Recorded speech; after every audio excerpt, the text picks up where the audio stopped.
गुलाम नबी आजाद की कांग्रेस छोड़ने के बारे में करगिली अवाम के मिले जुले तासुरात सामने आ रहे हैं। करगिल की सियासी और समाजी तंजीमों के ख्यालात इस ज़िम्न में काफी मुख्तलिफ है। सजाद करगिली के मुताबिक आजाद ने गलत किया है। याद रहे कि सजाद करगिली एक समाजी कारकुन है और वो साल 2019 के इलेक्शन में करगिल के मेंबर पार्लियामेंट के मद्दे मुकाबिल थे।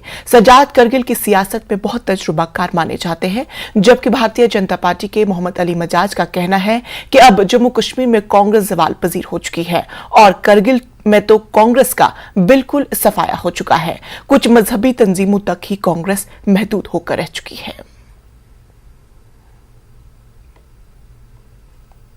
मैं समझता हूं कि जो कुछ भी आज़ाद साहब ने किया है कांग्रेस से अपने आप को अलग थलग होने के बाद, और फिर कांग्रेस के ख़िलाफ़ जो एक सिलसिला शुरू किया है उन्होंने एक स्टेटमेंट पे स्टेटमेंट देने का, तो मुझे लगता है उसका डायरेक्टली जो बेनिफिट हो रहा है तो वो बीजेपी को हो रहा है उसका।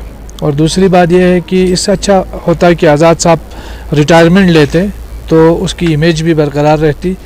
और मुझे लगता है कांग्रेस से अलहदा होने के बाद जो पार्टी बनाने का फ़ैसला किया है, मैं इसको हिस्टोरिक डिसीजन नहीं हिस्टोरिक ब्लंडर से ताबीर करूँगा।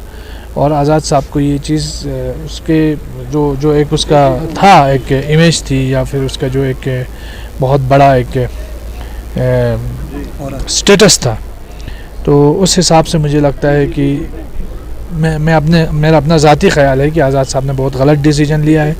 और मुझे ये लगता है कि अभी इस वक्त जो हिंदुस्तान के अंदर जो बिलखुसूस जम्मू कश्मीर के अंदर भी जहाँ जो मुख्तलिफ़ अपोजिशन पार्टीज़ हैं उन्हें यूनाइट होने की ज़रूरत है। ऐसे में जो बीजेपी का एक जो टारगेट रहा है कांग्रेस मुक्त भारत का, तो उसमें किसी तरीके से भी कांग्रेस ही नहीं बल्कि वो तमाम अपोजिशन जो बीजेपी की पॉलिसीज़ के ख़िलाफ़ हैं उन सब को तोड़ने, उन सब को कमज़ोर करने और उन सब के अंदर जो है मिसट्रस्ट पैदा करने की जो पॉलिटिक्स है वो बहुत तेज़ी से जारी है। हमने ये चीज़ महाराष्ट्र में भी देखा, हमने यही चीज़ बिहार में भी देखा, वो कोशिश कर रहे थे कामयाब नहीं हुए। गोवा में हमने देखा, इससे पहले असम में देखा, यहाँ पे जम्मू कश्मीर में पहले अल्ताफ़ साहब के ज़रिए देखा, अब अल्ताफ़ साहब के ज़रिए वो कामयाब नहीं हो पाए तो अब आज़ाद साहब के ज़रिए यही हर बार इस्तेमाल किया जा रहा है। तो इसका जो रिजाइन हो रहा है इसको आप किस नजर देंगे, क्यों हो रहा है इस तरह? ये सब बेड़चाल है, मतलब बेड़चाल चल रहे हैं। किसी को इनको अपना कहीं पे वो रोड मैप किसी के पास नहीं है, तो वो जहाँ एक वेव बह रही है उसी वेव के साथ जा रहे हैं। कोई पॉलिटिकल आइडियोलॉजी नहीं है।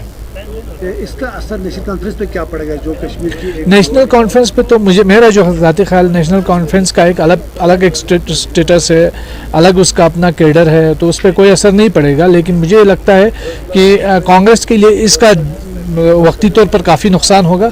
लेकिन आगे आइंदा आने वाले दिनों में जिस तरीके से राहुल गांधी का अपना एक अप्रोच है या फिर जिस आइडियोलॉजी के साथ वो चल रहे हैं क्लियर माइंडसेट के साथ, तो मुझे लगता है कि आइंदा आने वाले दिनों के लिए कांग्रेस में ये जो बैगेज है एक आइडियोलॉजी में भी एक तरह की नाइंसाफ़ी का अपने नज़रिए के साथ, तो उसके साथ मुझे लगता है वो उसके लिए कांग्रेस के लिए बेहतर होगा आइंदा आने वाले दिनों में वक्ती तौर पर काफ़ी नुकसान होगा। क्योंकि लद्दाख खिते में Congress conference neck to neck थे, इसका असर लद्दाख खिते में क्या पड़ेगा?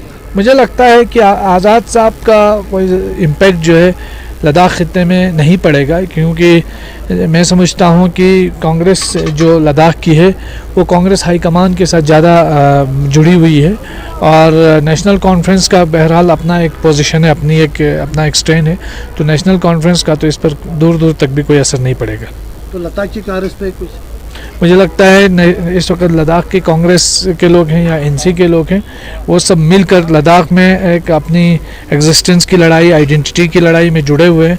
तो मुझे नहीं लगता है कि वो आज़ाद वर्सेस कांग्रेस की जो आपसी लड़ाई है उसमें इन्वॉल्व होंगे। पहले तो मैं आपका और न्यूज़ 18 का शुक्रिया अदा करता हूँ कि आपने हमें मौका दिया, टाइम दिया इस इशू पे बात करने के लिए।